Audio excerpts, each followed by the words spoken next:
আসসালামু আলাইকুম। বিসিএস ভাইবার ড্রেস আপ এবং কিছু শিষ্টাচার নিয়ে একটু কথা বলবো।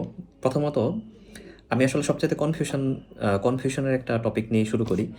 যে বিসিএস ভাইভাতে আপনি মুখে দাড়ি নিয়ে যেতে পারবেন কিনা?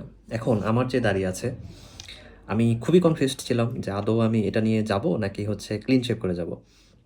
তো শেষ পর্যন্ত আমার নিয়ত ছিল যে আমি এই দাড়ি নিয়ে যাবো, কিন্তু সবাই বুঝালো যে না, এটা বিসিএস ভাইবা, অনেক বেশি ইম্পর্ট্যান্ট আপনার নিট অ্যান্ড ক্লিন থাকা। নিট অ্যান্ড ক্লিন না, জাস্ট থাকে না যে ফর্মাল একটা লুক নেওয়া। দাড়ির ক্ষেত্রে আইদার আপনার ইসলামিক দাড়ি যদি হয় লম্বা, তাহলে ওই ক্ষেত্রে আপনি সরাসরি দাড়ি নিয়ে যেতে পারেন। কিন্তু আপনার দাড়ি যদি হচ্ছে মোটামুটি স্টাইলিশ হয় বা অন্যরকম হয়, তাহলে ক্লিন শেভ করে যাওয়াই ভালো। স্পেশালি যদি আপনার প্রথম বিসিএস হয়। প্রথম বিসিএস এর ক্ষেত্রে আপনার অনেক বেশি টেনশন কাজ করবে। আপনি দেখবেন যে আপনি দাঁড়িয়ে নিয়ে গেছেন, সবাই ক্লিন শেভ। তখন আপনার অটোমেটিক কনফিডেন্সটা ডাউন হবে। তো এই কনফিডেন্স ডাউন করার তো কোনো প্রয়োজন নেই। হ্যাঁ, এটলিস্ট আপনি ধরেন আপনি একটা ক্যাডার সার্ভিসে আছেন, আপনি আবার ভাইবা দিতে গেছেন। তখন হচ্ছে আপনার কনফিডেন্স একটু হলেও কাজ করতে পারে। তখন ওই ক্ষেত্রে আপনার একটা পার্সোনাল প্রেফারেন্স থাকতে পারে। যাই হোক, আমরা ড্রেস আপে ফিরে আসি। ফার্স্ট অফ অল ২ টা কালার স্যুট ছেলেদের ক্ষেত্রে। একটা হচ্ছে আ ব্লাক, আরেকটা হচ্ছে নেভি ব্লু। এই দুটো কালারই হচ্ছে চলে। আমার এখনো স্পষ্ট মনে আছে আমাদের যে ১৬ জন ছিল, ১৬ জনের মধ্যে শুধুমাত্র একজন সম্ভবত উনি অ্যাশ কালারের একটা আম আ স্যুট পরে আসছিলেন। বাট বাকি সবাই হচ্ছে আইদার ব্লাক অথবা হচ্ছে নেভি ব্লু। আমার হাইলি রিকমেন্ডেশন হচ্ছে আপনারা আ ব্লাক স্যুটটা বানালেই হচ্ছে খুব বেশি ভালো হয়। এখন অনেক ক্ষেত্রে বলা হয় যে কালার খুব বেশি ফ্যাক্টর না বা এগুলা। আসলে আপনি সবাই যেটা করছে আপনি যদি সেটা করেন, তার মানে কিন্তু আপনি সেফ জোনে থাকতেছেন। এখন আপনি এক্সেপশনাল হলে আইদার আপনি খুব ভালো করবেন, তা না হলে খুব খারাপ করবেন। এখন রিস্ক হচ্ছে আপনার যে আপনি কি অ্যাগ্রেসিভ ডিসিশন নিবেন নাকি হচ্ছে অনেকটা ডিফেন্সিভ পদ্ধতিতে খেলবেন যে আচ্ছা আমি কোনো রকম পার হই। হ্যাঁ, এটা আসলে আপনার উপরে ডিপেন্ড করে। তো এই তো বললাম কালার নিয়ে। অ্যান্ড অবশ্যই একটু কমফোর্টেবল কাপড়ে বানানো ভালো।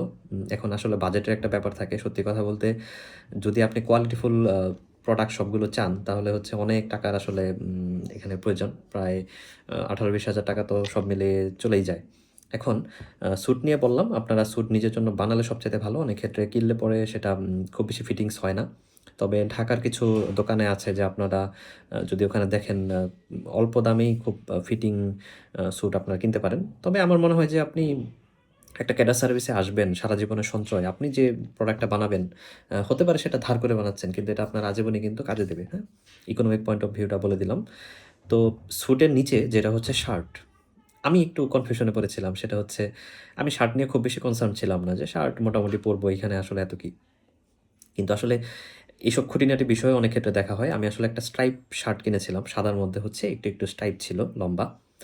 তো অনেকে বলল যে আসলে এই শার্ট হয় না। মানে ব্লেজারের নিচে এটা হয় না। আসলে আমার একদম ফরমাল থাকা উচিত। তো তখন আমি একদম পিওর একটা সাদা শার্ট কিনি। মনের শান্তির জন্য যে আচ্ছা ঠিক আছে, আমার কোনো কনফিউশন রাখার দরকার নেই। তো আপনারাও ওই যে কথা একটাই যে আপনার যদি হারানোর কিছু না থাকে, যে আপনি আগেই ক্যাডার সার্ভিসে আছেন, এরপরে আপনি অনেক কিছু করতে পারেন। কিন্তু ১ম ক্ষেত্রে আসলে কাজ করবে না। যারা নতুন ভাইবা দিবেন বা আপনার খুব বিসিএস এর জবটা খুবই প্রয়োজন, তাদের জন্য তো অবশ্যই বলব যে আপনারা পিওর সাদা শার্টই পরেন অথবা যেকোনো হালকা কালার পরেন। আমি হালকা কালার কনসেপ্টে যাচ্ছি না। আমি আসলে ভিডিওটা নতুনদের জন্য বানাচ্ছি। তো সাদা শার্ট কিনবেন। এখন আমার হচ্ছে ২ জোড়া শু ছিল। কিন্তু সমস্যা হচ্ছে কোনোটাই অক্সফোর্ড শু ছিল না। তো আমি আ খুবই আমি একটু বলে রাখি, আমি ব্যাংকে মোটামুটি ৩ টা ভাইবা দিয়ে ফেলেছিলাম বিসিএস এর আগেই। আমার এরকম দাড়ি ছিল প্রথমত। আমার স্যুট ছিল হচ্ছে নেভি ব্লু কিন্তু স্ট্রাইপ করা। মানে খুবই ইনফর্মাল। অ্যান্ড আমার জুতাও কিন্তু অক্সফোর্ড শু ছিল না। নাথিং। মানে আমি যখন ব্যাংক ভাইবা দিতে যেতাম, যতজন মানুষ থাকতো সবাই হচ্ছে আমার দিকে তাকিয়ে থাকতো যে আমি এই লুকে কেন আসছি। আলহামদুলিল্লাহ আমি কিন্তু কোনো ভাইভাতেই বাদ পড়িনি। একটা ছাড়া। যদিও ওইটা একটা কাহিনী একটু অন্যরকম।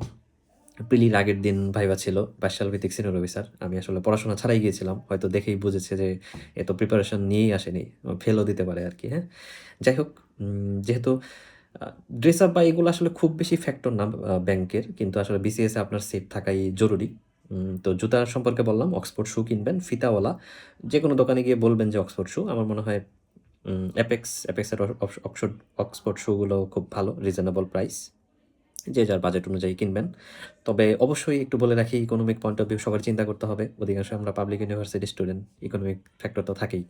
আপনি অক্সফোর্ড শু যদি বাইরে থেকে কেনেন, কোনো ফুটপাত থেকে বা অন্য কোনো জায়গা থেকে, এটা আপনি পড়তে পারবেন, কিন্তু আপনি যখন হাঁটবেন তখন দেখবেন অনেক বেশি শব্দ হবে।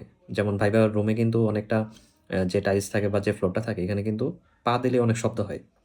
তো আপনার এই ক্ষেত্রে কিন্তু বাজেটটা একটু ভালো মানের জুতা নেওয়াই ইম্পর্টেন্ট, যাতে এই শব্দটা হচ্ছে এড়ানো যায়। সাথে হচ্ছে টাই। আ খুবই ইজি টাইয়ের ক্ষেত্রে। আপনি ব্লাক স্যুট যদি পরেন তাহলে হচ্ছে ব্লাক টাই নিবেন।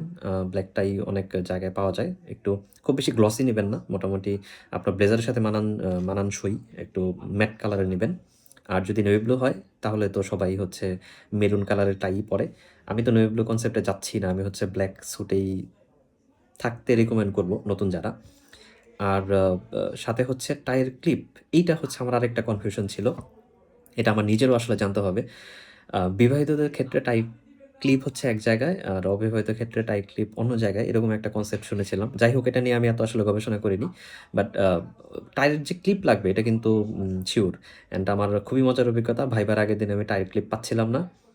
তো আমি খুবই ভাবলাম যে কী উপায় হবে বা কী অবস্থা? আ দোকানে কিনতে যাবো কিনা? পরে খোঁজাখুঁজি করে দেখি যে আসলে ওই ক্লিপ অন্য একটা ব্যাগের পকেটেই ছিল। তো পেয়েছি। তো এই হচ্ছে মোটামুটি সরঞ্জাম। অ্যান্ড আরেকটা কথা সেটা হচ্ছে ফাইল। একটা ট্রান্সপারেন্ট ফাইল নিবেন আর ক্লিপ নিবেন। ক্লিপ বলতে কি যে অনেকগুলো পেপার এরকম চাপ দিয়ে ওইটা হচ্ছে আটকানো যায়। এরকম হচ্ছে ৪-৫ টা ক্লিপ আপনি নিয়ে যাবেন ফাইলের মধ্যে, হ্যাঁ? এই হচ্ছে ড্রেস আপ আর আপনার যে সরঞ্জাম লাগবে এটা টোটালটা বলে দিলাম।